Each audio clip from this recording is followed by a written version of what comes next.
Thus, children, shall the Sword Father smite all who befriend the old races. Hail, Henrid!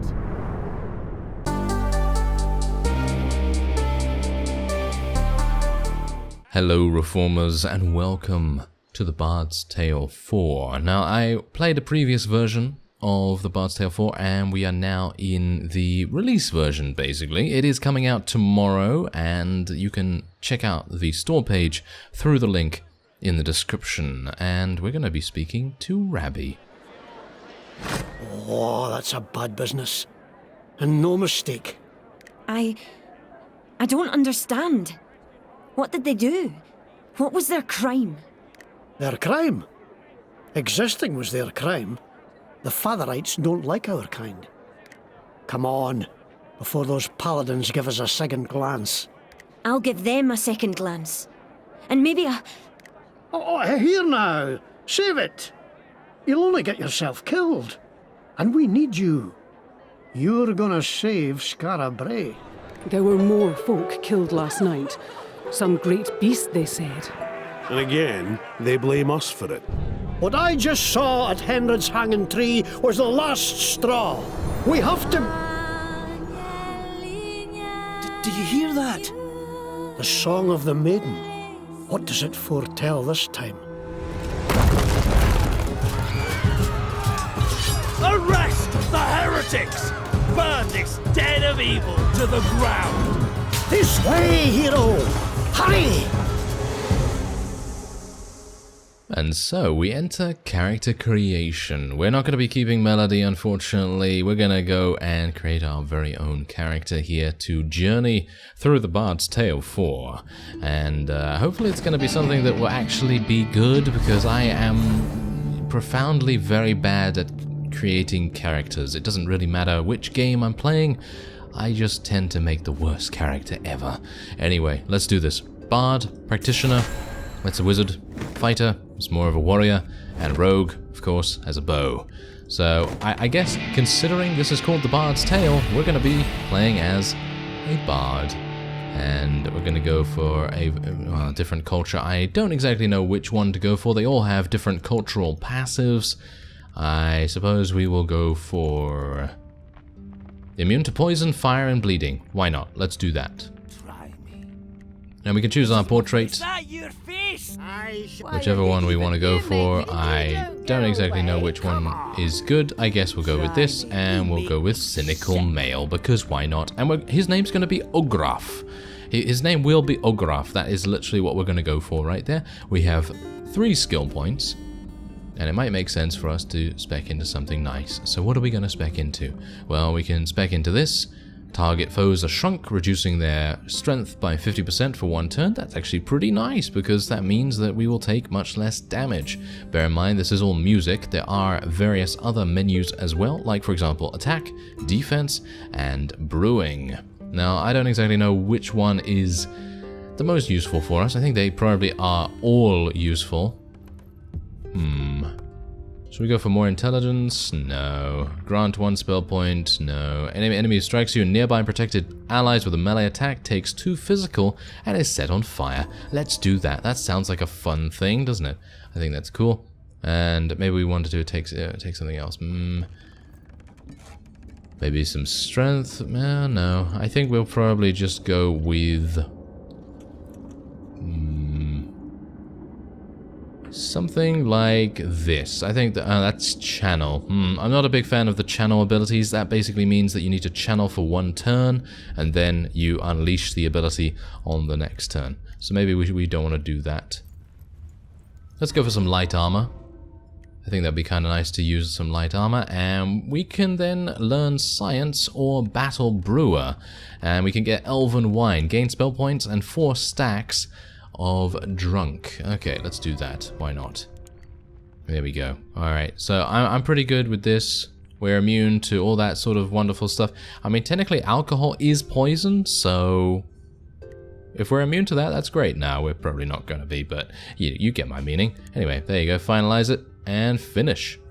And so we have arrived in Skara Brae below, and it is about time that we venture through the flames and get towards the sewers. Yes, it's a very wonderful place to be, but we're going to do our very best to survive with Rabbi by our side. Bear in mind, this is kind of still the tutorial, so obviously many things are going to be a little bit easier than they would be later down the line.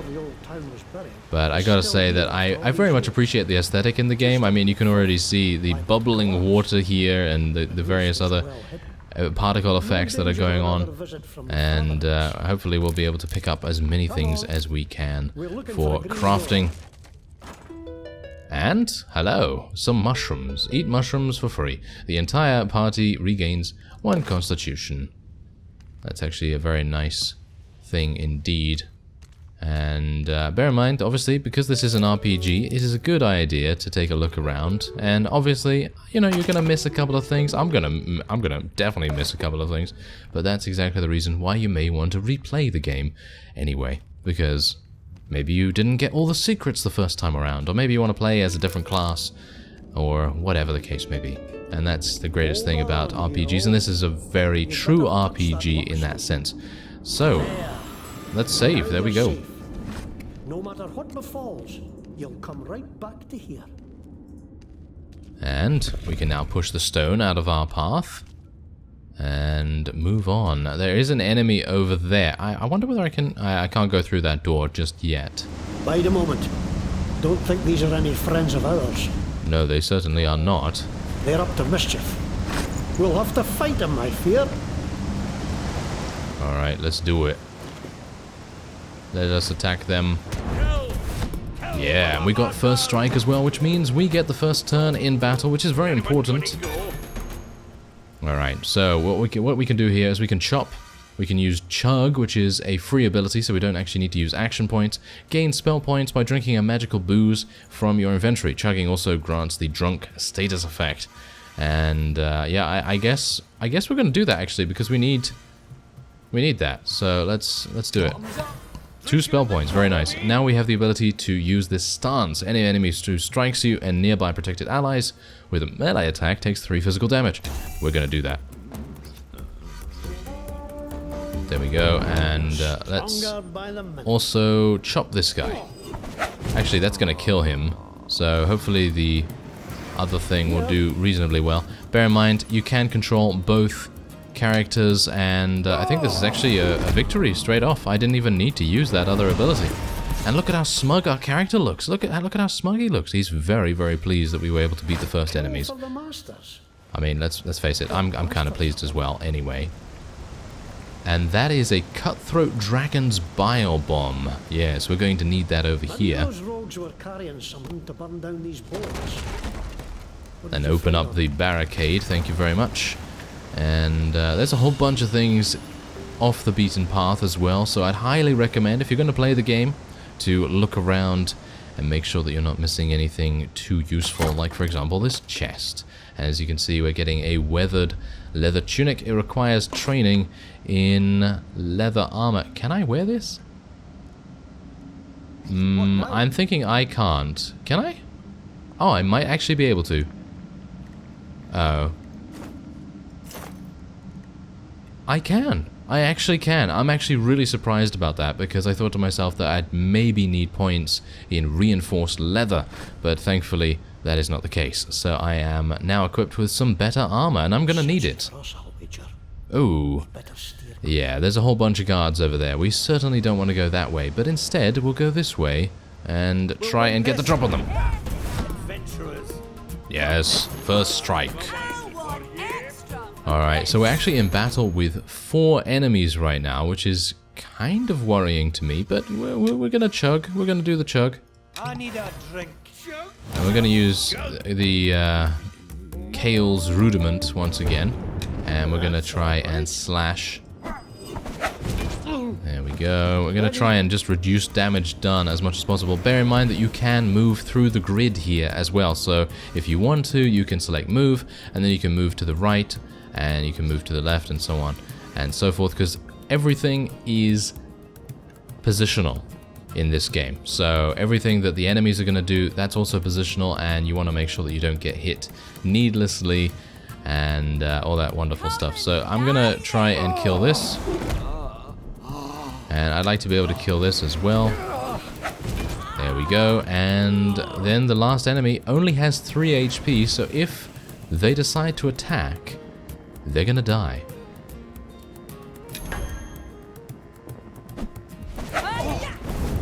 There you go.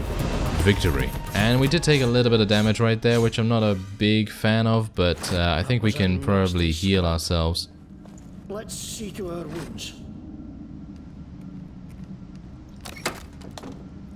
Ooh, a rusty arming sword. Well, I'm actually using an axe at the moment, and I think I'm perfectly fine with that, so I don't really think I need to worry too much. Whoa, there's a couple of enemies over there that really are out for me, so... Yes, let me see. The entire party regains 20 constitution.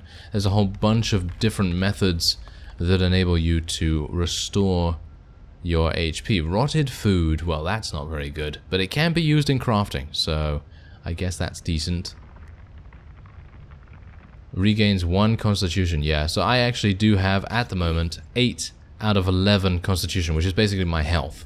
And yeah, we're dealing with very low values here. This is not an action RPG that you're going to see huge numbers on, and I think that's kind of refreshing actually, because most RPGs nowadays they will say, here's big numbers, they're very exciting. Well, I don't need that. I don't need that, because I personally feel like the gameplay and the atmosphere that we're seeing right here from the Bard's Tale is enough. Very much enough.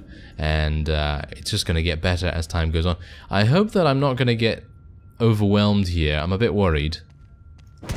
Okay, I did get first strike. I was a bit worried that as we moved a bit closer, we might have some difficulties. Alright, so let's have a look. Ah, yes. Now these guys are a little bit more difficult than the ones before. And we are once again going to chug, because it's a free action. And let's have a look here. Give an allied combatant a shield with 5 constitution. And if we are drunk 2, then the allied combatant will be healed for 2 if the shield is broken. That's actually really nice, but I think I'm still going to go for Kale's Rudiment here, just literally because it sets people on fire, it does damage, and we're going to take damage anyway. So I think that's a good enough idea. Let's select our friend over here and see... Ah. Okay, so this guy actually does have lesser healing potions, and he's able to heal for 10 constitution. So obviously at the moment, probably not the best idea to use that, but we are instead...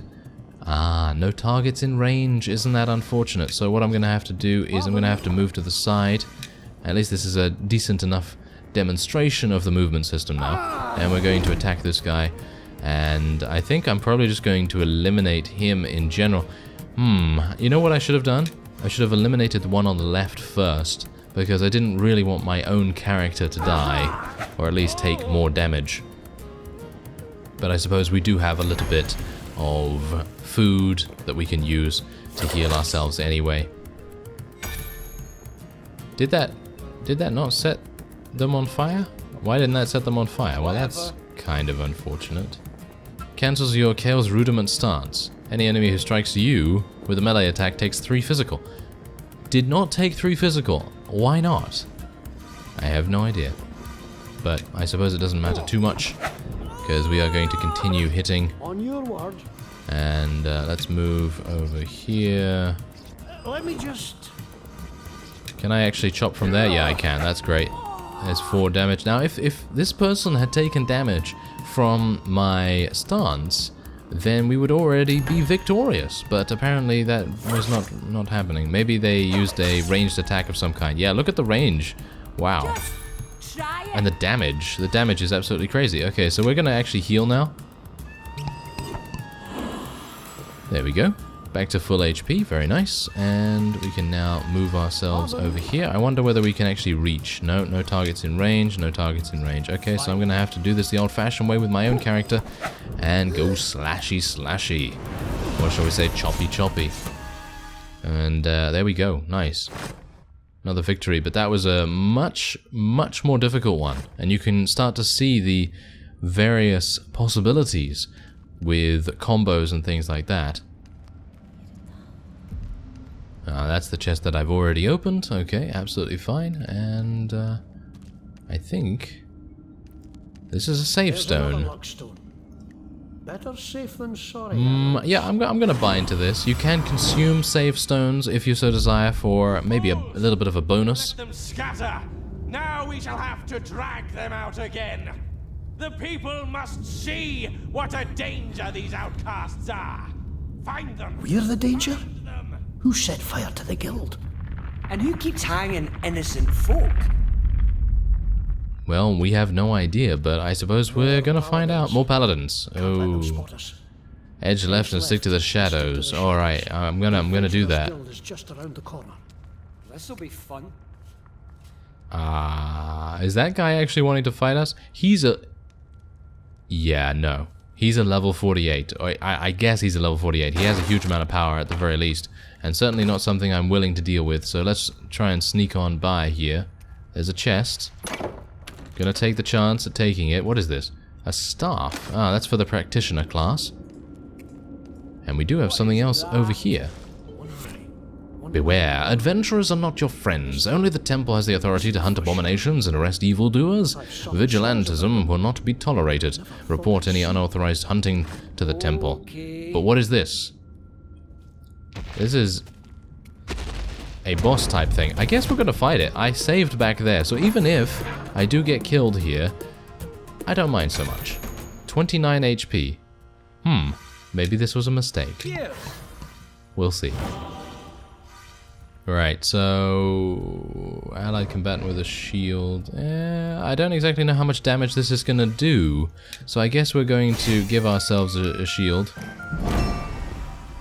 And we're gonna do an attack there, and I think we're probably... You know what? Let's just see whether I can actually attack. Yeah, I can actually attack from here. I'd like to use Head Knocker, but unfortunately that's not going to happen unless we move right here where my current player is. So I guess what I'm going to do is I'm probably just going to leave it. Let's see what the enemy decides. Ah! Okay, interesting. Okay, so it's deciding to do Hypnotic Eye. Okay, so here's the thing.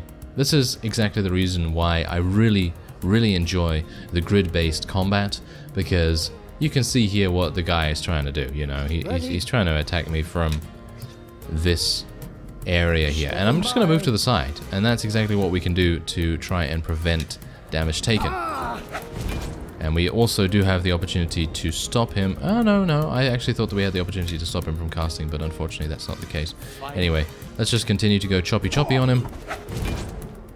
And we've already got him down basically at half HP.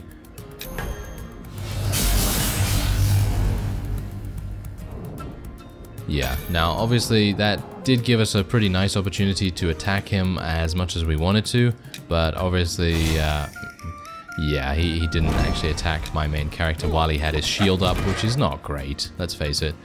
But otherwise, we can continue to make the most of things, I suppose, and just continue to go chop. Let's see what he decides to do. Hopefully he's going to do... Yeah, there we go. He's going to do Hypnotic Eye. He's going to die now. I'm pretty sure I can get him with Head Knocker. And that actually did remove a little bit of his mental shield. As you can see right here, obviously many different combat abilities will have different forms of damage. And, of course, this has mental, and he had a shield of 5, so he was able to reduce damage by a considerable amount. Actually, not too bad. Otherwise, he would be dead right now if he hadn't done that. But we've taken it out, and hopefully we're going to get some nice loot for it. Did we get anything? Oh, we got 15 gold, actually. Some musical bones, which is an offhand. And some metal scraps. Well, that's decent enough. And it looks like we may have found the Adventurers Guild. Torn apart, right in front of me. What do you want? Forgive me, my bile. It is not you who have stirred it, but these cursed clods who broke my best lute and battered me with their oafish fists. If you need an instrument, I have a few I am willing to sell. I'm trying to raise enough coin to return to the Everwood. The venture has not so far been a success. Well, let's see what you have for sale then. Not the finest. Alright, so we can actually sell a couple of things here as well, of course. And, well, most things are used in crafting, so we do have to be a bit careful about selling things, but I don't exactly know whether any of these things are extremely useful. Maybe we can sell this, but again, I'm actually... yeah, we are actually doing pretty badly in terms of gold, so I'm going to sell the staff. We're going to keep the padded armor boots. I'm actually going to move that into my, well, onto my feet, shall we say. And we'll probably get rid of this as well. Not really necessary. Okay, I think that's pretty good. Otherwise, what else do we have here? We have a splintered harp, which is also an offhand. A jester's cap. Wow, that is an amazing, wow, amazing item. The passive itself, gain +1 spell point each time you take damage. That is really nice. Maybe for a practitioner or something along those lines, because they obviously use many more spell points than I do. But anyway, let's just confirm that and say goodbye. And we have a couple of other people here, but I think we might want to move on and speak to someone over here. Here we are. I told Orwell not to let anybody in who didn't give him the Wildland whistle. Give it a try. What you want? I don't hear no whistling. Ah. Right, so the Wildland whistle, we have to open the party screen right here, and we, I guess, have to do that somehow, so we can just use our ability. That's the tune! Welcome, friend. Hello, Robbie. Glad to see you in one piece. 1 minute. I gotta make a little speech. And this time, I hope we won't be interrupted. All friends, lend me your ears a moment. Well, friends, seems the Fatherites have decided to wipe us adventurers out once and for all. Not sure if they really think we're behind all the murder and mayhem that's been plaguing Skara, Brae, or if they just want a scapegoat. But either way, if we ever want to live in peace again, we have to prove to those bastard sword priests that we're not the enemy. And the best way to do that is to bring them the enemy. Now, I'm sending messengers to the elves and dwarves to petition their help in this. That help, however, may be long in coming. So we need a few brave souls here and now, willing to hunt down whoever's behind this terror and deliver them to the priests. Not just to save Skara Brae, not just to save the Adventurers Guild, but to save the lives of all the elves, dwarves, trow, adventurers, outcasts, and practitioners of magic in Caith. So, any volunteers? Well, you know where I'll be when you make up your mind. Well, I'd certainly be happy to volunteer, but there we go. We listened to Rabbi's speech, and now we need to talk to him to continue the story. If you'd like to see more, then by all means let me know. I'm having a lot of fun playing The Bard's Tale. If you'd like to play too, there is a link in the description that will lead you to the Steam store page. I thank you very much for watching, and I will see you next time.